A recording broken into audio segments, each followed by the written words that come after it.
Hello and welcome to the National Army Museum, where we will be taking you on a virtual tour of our new exhibition, West Indian Soldier, curated in partnership with the West India Committee. The story of the West Indian Soldier is part of the historical relationship between Britain and the Caribbean. You might have heard the term West Indies before. It's a term which was originally used by Europeans to describe the region. These days, it is often used interchangeably with the term Caribbean. The Caribbean is a region in the Americas which includes over 7,000 islands and cays, the Caribbean Sea, and surrounding coastal areas in North, Central, and South America. The Caribbean has a rich and diverse history spanning thousands of years. This exhibition focuses on the involvement of the British Army in the Caribbean and with Caribbean people in the British Army. In the 17th century, Britain began its colonisation of territories in the Americas, including the islands of the Caribbean and parts of Central and South America. The many territories which eventually came under the control of the British Empire included Barbados, Jamaica, and Trinidad. Here, the British established lucrative sugar plantations which were worked by African slave labour. During this period, the British fought wars against other European nations, and these wars were also fought between their colonies in the Caribbean. At the end of the 18th century, this included the wars against revolutionary and Napoleonic France. In order to fight these wars, Britain decided to recruit more men to serve in the Caribbean. This led to the creation of the West India Regiments. European units stationed in the Caribbean had struggled to acclimatise to the environment, with disease resulting in many deaths. The War Office decided to raise regiments of black soldiers, who they believed to be more tolerant of the climate, more resistant to tropical diseases, and better suited to service in the Caribbean. The ranks of the new regiments were mostly filled with Creole and African slaves, purchased from West Indian sugar plantations or from newly arrived slave ships. They also included some men from the free population, as well as European recruits. Between 1795 and 1807, estimates suggest 13,400 slaves were purchased for the West India regiments, costing almost £1 million at the time, which is between £92 million and £114 million today. This account details the cost of buying and clothing 272 African slaves in Jamaica for service in the 5th and 6th West India Regiments. The final cost of buying and equipping the slaves listed on this account was over £32,600, worth more than £1 million in today's money. The British Army therefore became the period's biggest single purchaser of African slaves and the largest British slave owner of the day.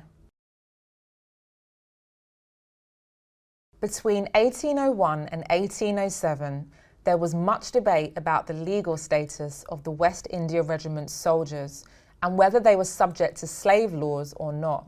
This was at a time when the abolition of slavery had become the national debate in Britain. Once in the army, the slave conscripts were paid and armed, and so largely the men felt they were in a privileged position compared to slaves on plantations.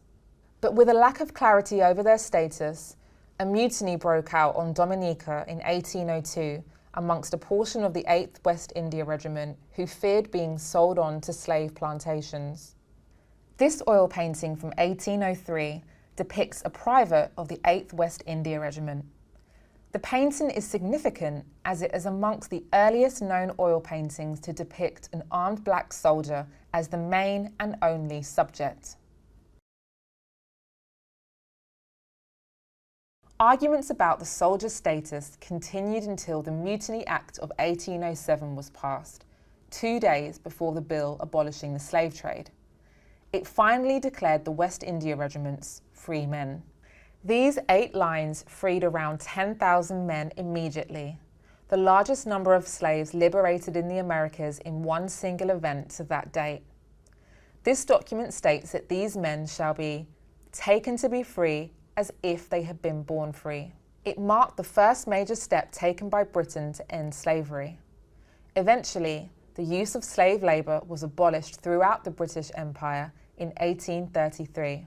After the abolition of the slave trade, the army conscripted African men from foreign slave ships intercepted by the Royal Navy, which policed the West African coastline. For most of the 19th century, the West India regiments were based in the Caribbean, but after taking part in the Third Anglo-Ashanti War in West Africa between 1873 and 74, they also established a base in Sierra Leone. At the outbreak of the First World War in 1914, the remaining West India Regiment was mobilised. The regiment served in West Africa, East Africa, and in a brief, non-fighting role in Palestine. But they were not the only West Indian soldiers to join the conflict. At the start of the war, many Caribbean men volunteered to support Britain in a variety of regiments. Then, in 1915, the British West Indies Regiment was founded. The people and governments of the Caribbean petitioned for a combat regiment to be formed, but the War Office did not want West Indian volunteers to serve in a new combat unit. Instead, they viewed the men as potential labourers to support the efforts on the Western Front. The stalemate was eventually broken by the personal intervention of King George V, who supported the Caribbean effort, and in 1915, the British West Indies Regiment was born. Over 15,600 men from the British Caribbean volunteered and enlisted in the army during the war.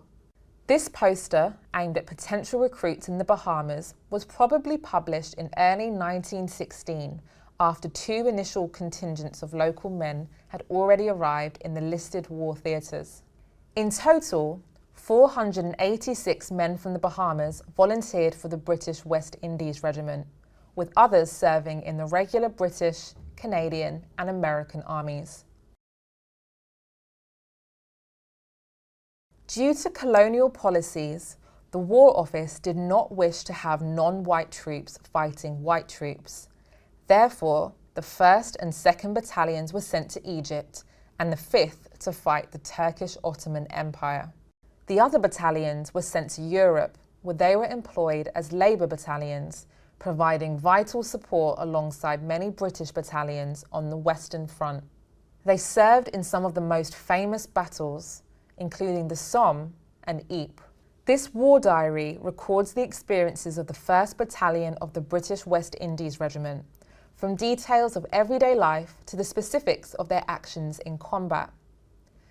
This entry tells us about the death of Private G.S. Seeley on the 20th of May 1917. Observing a comrade in difficulty whilst bathing in the sea, Private Seeley gallantly swam out to his assistance but was overcome by the strength of the current and drowned in the attempt. His comrade was eventually saved. At the war's end, the British West Indies Regiment was sent to Cimino Camp at Taranto, Italy, to await passage home. Here, they were subjected to degrading and racist treatment from certain officers, including being asked to dig toilet pits for civilian Italian labourers, as well as being initially denied a pay rise awarded to other troops. This led to a mutiny. The British West Indies Regiment were escorted home under armed guard and were not allowed to participate in the Victory Parade in London. White West Indians were often able to become officers, such as 2nd Lieutenants E.C. Beecher, 1st Wiltshire Regiment, and A.J. Bernard, Royal Warwickshire Regiment. Yet a colour bar still existed for officers, denying many black West Indians an officer's commission. G.O. Rushdie Gray, Jamaica's chief veterinary officer, was denied a position in the veterinary corps due to his skin being considered too dark.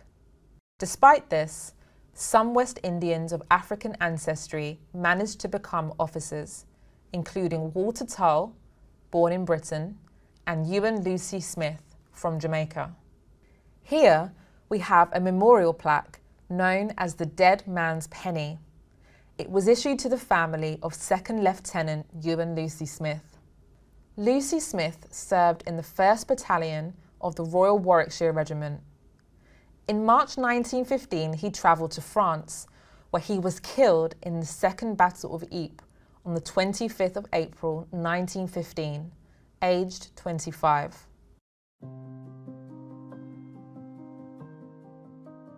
The British West Indies Regiment was disbanded shortly after the First World War ended in 1918, as was the West India Regiment in 1927. But this did not mark the end of West Indian service in Britain's armed forces.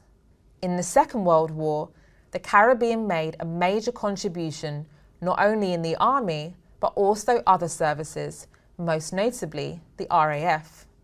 In 1944, the Caribbean Regiment was formed, travelling to Egypt in October of that year.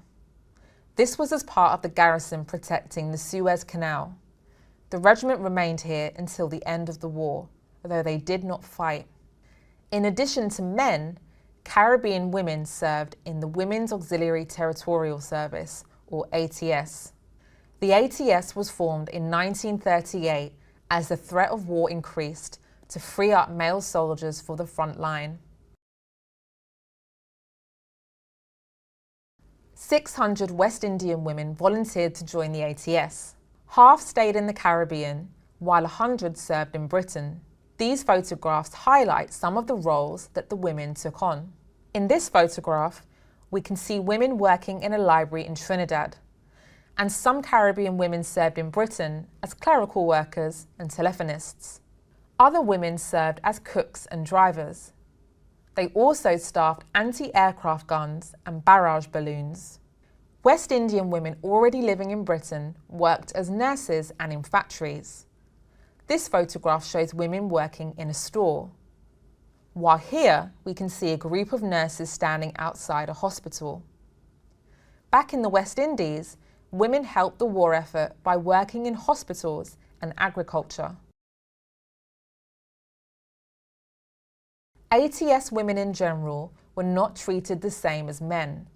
They received less pay than male soldiers and were subjected to derogatory comments. But black women from the West Indies had to overcome the additional challenge of institutional prejudice. They were initially rejected as recruits by the War Office because of their race, and later faced the prejudiced argument that they would find it difficult to adapt to the climate and culture of Britain. But the growing demand for service personnel and Colonial Office pressure for a non-discriminatory recruitment policy ended this. The War Office was more reluctant to recruit black people than the Colonial Office though, and this delayed the arrival of the women. It was not until 1943 that the first contingents of West Indian women to serve in Britain's armed forces arrived. In this photograph, we can see women who have recently arrived in Britain, wearing civilian dress and standing with their luggage. I think our group was the first of the group. Her group was the first to leave the West Indies, the first group of women to leave the West Indies to go to the war, to volunteer to go to the war. And then when they got there and they had them typing, that's when she said, you didn't want to type. You didn't come to England to type. That she wanted to, you wanted to be in the war.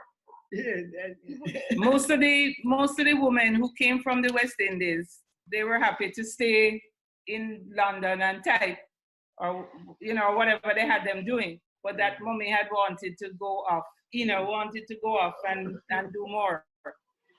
She said she had told them she was there a month and she hadn't done anything. She wanted to do something more. That's when she went off to train to be a radar operator, the anti-aircraft.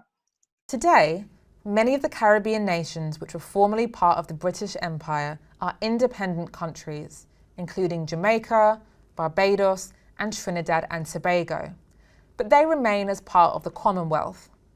Others, such as Anguilla, Montserrat, and the Cayman Islands, are British overseas territories. Caribbean people continue to serve in the British Army, being recruited from the region itself or from Britain's Caribbean communities. The Army also continues to operate in the Caribbean, providing aid in response to natural disasters, as well as undertaking training in Jamaica and Belize.